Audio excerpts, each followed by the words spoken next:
زبیر صاحب I'll start with you.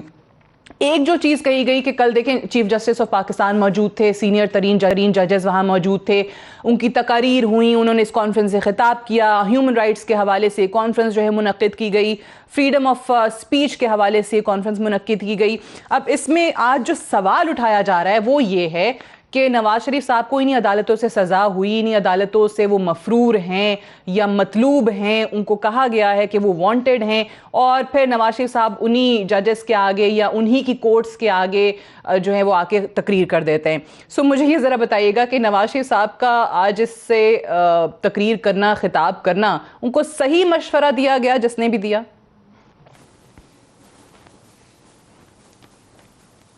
بالکل 100% صحیح دیا گیا.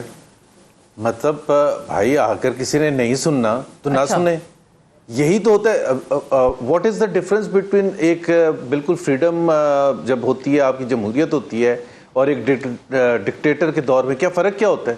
ضیاء الحق کے دور میں بھی یہی کہا جاتا تھا. اب امیجن کریں کہ بھٹو صاحب کو اگر وہ جب ٹانگا گیا تھا تو اس وقت اگر تجزیہ لیا جاتا تو بالکل ایسے ہی سب تعریفیں کر رہے ہوتے کہ واہ واہ واہ کیا فیصلہ دیا ہے. تو میرا خیال ہے جب ہم پیچھے مڑ کے دیکھتے ہیں تو ہماری کوئی جوڈیشل ہسٹری کوئی اتنی زبردست نہیں ہے.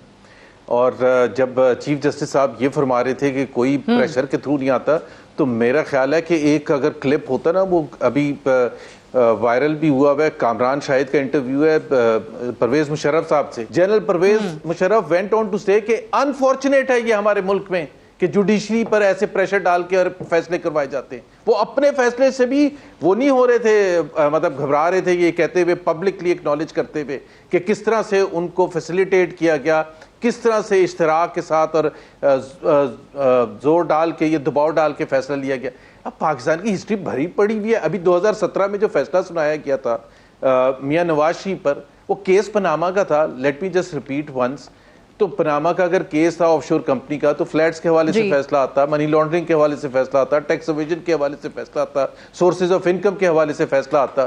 اس پر نہیں آیا فیصلہ. فیصلہ آیا کہ جی آپ نے ایک ریسیویبل تھا جو پاکستان کے انکم ٹیکس لا کے حساب سے ان کو نہیں دکھانا تھا, وہ نہیں, تو اس وجہ سے انہوں نے بلیک لا ڈکشنری کا ریفرنس دیا 5 ججز نے, اور ان کو ڈسکوالیفائی کر دیا فار لائف ٹائم. ایک اکاؤنٹنٹ نہیں فارغ ہو سکتا, ڈیموشن نہیں ہو سکتی, اس کا انکریمنٹ نہیں رک سکتا اگر, کیونکہ ایک تو لا کے حساب سے وہ بالکل غلط فیصلہ تھا کہ جی ریسیویبل دکھانا ضروری ہے, کیش بیسس پر ہوتا ہے, انڈیویجول اکاؤنٹنگ ایکروئل بیسس پر نہیں ہوتی ہے.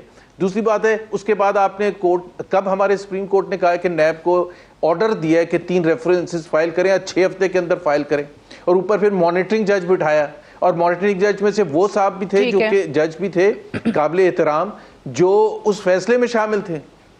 تو ایک دھجیاں آپ اڑا دیتے ہیں پہلے, اور پھر آ کے آپ کہتے ہیں. تو نواز شریف کو تقریر کرنی چاہیے تھی یا نہیں کرنی چاہیے؟ سے جو ہے وہ سیکھنا چاہیے, اپنی غلطیاں تسلیم بھی کرنی چاہیے. لیکن آج اوبیسلی اس پہ سوال یہ اٹھا کہ وہاں پر ایسے ججز موجود تھے جن کی عدالت نے ان کو مفرور قرار دیا ہے, جن کی عدالت یہ کہتی ہے کہ واپس آئیں. ایسے جج نے تقریر کی تھی جن کو 4 ہفتے کی گارنٹی دے کر نواز شریف صاحب باہر گئے تھے. یہ الگ بات ہے کہ ECL سے نام کیسے نکلا, اس میں کابینہ خود وزیر اعظم نے بھیجا, اس پہ ظاہر ہے کئی دفعہ بات ہم کر بھی چکے ہیں. لیکن میں حسان خاور صاحب آپ کی طرف آنے سے پہلے چانڈیو صاحب آپ کا موقف اس پہ جانوں گی. زبیر صاحب کہتے ہیں کہ بالکل صحیح مشورہ دیا گیا تھا جس نے بھی دیا کہ آج نواز شریف صاحب اس سے خطاب کریں گے. وہ ایک محاورہ ہے نا, ایک مثال ہے, شیر اور بکری ایک گھاٹ پر پانی. میں یہاں پر یہ نہیں امپلائی کر رہی کہ اس میں کون شیر ہے اور کون بکری ہے, یہ محاورہ ہے کہ ایک گھاٹ پر آج پانی پھر پی لیا گیا. سو آپ کیسے دیکھتے ہیں کہ وہی ججز جو ہیں وہ موجود تھے اور اسی کانفرنس سے نواز شریف نے خطاب کیا؟ آپ نے بڑی اچھی بات کی ہے. یہ محاورے جو بنتے ہیں نا, صدیوں کے عوامی دانش جو ہے اس کے نتیجے میں بنتے ہیں. محاورہ دینے والا محاورہ دیتا ہے, سننے والے طے کرتے کہ بکری کون ہے اور شیر کون ہے. یہ آپ کا معاملہ نہیں ہے, سننے والے فیصلہ کر لیں گے کہ کیا ہے, ان کو تکلیف نہیں ہوگی. ٹھیک ہے. اب یہ جو زبیر صاحب کہہ رہے وہ میرا خیال بات ٹھیک ہے. میرا اپنا خیال ہے کہ اگر نواز شریف پر میڈیا پہ یا کسی فنکشن میں یہاں تقریر کرنا منع ہے تو پھر تو انہوں نے جرم کیا ہے.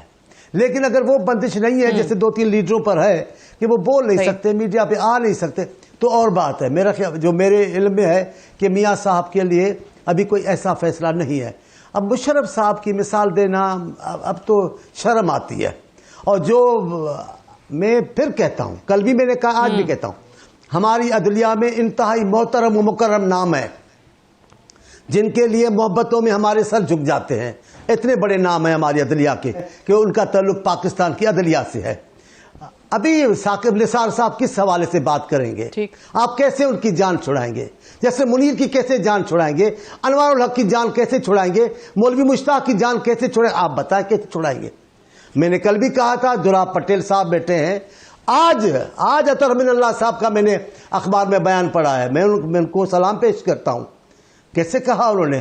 ہمارے دوسرے سپریم کورٹ کے جج صاحب بھلے ان کو تنقید کرتے رہے ہیں لوگ، انہوں نے بھی کہا ہمیں اپنی غلطیاں ماننی پڑیں گی. ہمیں غلطیوں کو کوئی ادارہ، اگر پارلیمنٹ اور سیاستدان مقدس نہیں ہے تو کوئی ادارہ مقدس نہیں ہے. غلطیاں تو ہوتی ہیں، ٹھیک کرنی ہوگی. اطہر من اللہ صاحب نے جو بات کی ہے وہ ہمارے دل کی بات ہے، اور میں بار بار کہتا ہوں، آپ کو بھی کہہ رہا ہوں، 1 منٹ زیادہ ہی ہو جائے گا، لیکن یہ میں بھی کہتا ہوں، جب نسیم حسن شاہ صاحب نے کہہ دیا کہ پیشر میں آ کر ہم نے بھٹو کو پھانسی دی تھی، تو سپریم کورٹ کا تو یہ کام تھا کہ اس کا معاملہ کہتے کہ ایک سپریم کورٹ کے چیف جسٹس نے کہا ہے ہم شرمندہ ہیں ذوالفقار علی بھٹو کے روح کے سامنے. یہ آئین کی بات نہیں، قانون کی بالادستی کی بات نہیں تھی، بات ختم ہو جاتی. جب آپ اپنی غلطیوں کو نہیں مانتے ہیں، صرف ایک سیاستدانوں کو آپ عتاب میں لائیں گے، تنقید میں لائیں گے، تو لوگ آپ کی نہیں مانیں گے. ہمیں احترام کرنا چاہیے اپنی افواج کا، اپنی عدلیہ کا، اس میں سچ ہے. لیکن ان اداروں کو اچھا، اب اس میں ایک معاملہ، ایک مسئلہ آ گیا نا اس میں، چانڈیو صاحب اپنے وقار کے مطابق فیصلہ کریں. یہ صحیح ہے. یہ دیکھیں، آج ہیومن رائٹس کے حوالے سے کانفرنس تھی، ججز بھی آئے، نواز شریف صاحب نے تقریر کر دی، وہ ایبسکانڈر ہیں، کانویکٹ ہے، یہ بحث چل رہی ہے. لیکن اس میں ایک معاملہ جو ہے نا حسان خاور صاحب، وہ یہ آتا ہے، جس طرح بھی چانڈیو صاحب نے کہا احترام کرنا چاہیے اداروں کا. اب آرٹیکل 19 کا ذکر لیا جا رہا ہے نا، بار بار یہ بات کی جاتی ہے، اس کو مینشن کیا جا رہا ہے کہ فریڈم آف سپیچ ہے، تو آرٹیکل 19 کی آڑ میں آپ نہیں روک سکتے جس کسی کو بھی بلایا جائے، بات کی جائے. بٹ وہی آرٹیکل 19 جو ہے وہ اداروں پر، جوڈیشری پر، فوج پر بات کرنے کی سے منع بھی کرتا ہے، اس کی ممانعت بھی ہے. لیکن انفارچونیٹلی وہ بات بھی ہوئی ہے. پہلے تو مجھے یہ بتائیں کہ سوشل میڈیا پر وہ 18-20 منٹ کی تو تقریر شاید میرے خیال سے چلی نواز شریف صاحب کی، اس کے بعد ان کے آرگنائزرز نے یہ الزام لگایا. وہ کس پہ لگایا؟ کیونکہ آپ لاہور میں ہو رہی ہے، پنجاب حکومت کے آپ ترجمان ہیں. وہ کہتے ہیں کہ جی جیمرز لگا دیے ہیں اور لائنیں کاٹ دی ہیں کہ نواز شریف صاحب کی تقریر نہ چلے. اچھا دیکھیں، آپ نے جو محاورہ بولا نا، شیر اور بکری ایک گھاٹ پر پانی پینا، اس محاورے کا مطلب ہے جی کہ قانون کا بول بالا ہو. یہ محاورہ ہے، اب آپ جس مرضی کو چانڈیو صاحب نے کہا جو مرضی سمجھ لیں. جی نہیں، میں تھوڑا سا اس کو سمجھا دوں. اس محاورے کا مطلب یہ ہے، جب شیر اور بکری ایک گھاٹ پر پانی پی رہے ہوں، اس کا مطلب ہے کہ انصاف کا بول بالا ہوتا ہے اور ہر کوئی بلا خوف و خطر اپنا کام سر انجام دے سکتا ہے.